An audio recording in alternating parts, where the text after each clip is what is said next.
Actually saya dapat banyak yang information yang saya rasa berguna untuk journalism, especially journalism lah, sebab dekat USIM kita belajar tapi sikit sangat.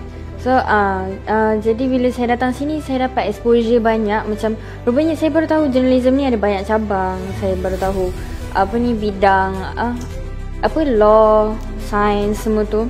Saya baru tahu semua tu. Jadi saya rasa bila saya datang sini saya baru, sebab selama ni orang kata journalism tak ada kerja tulis akhbar, editing semua kan.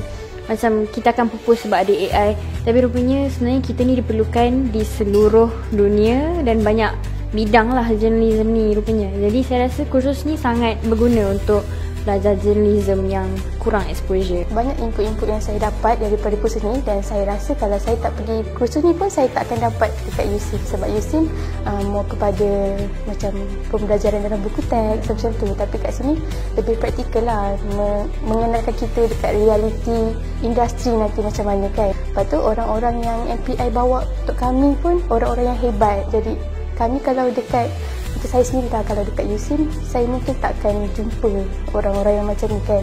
Jadi masuk MPI punya program ni banyaklah bagi buka ruang banyak pada saya lah.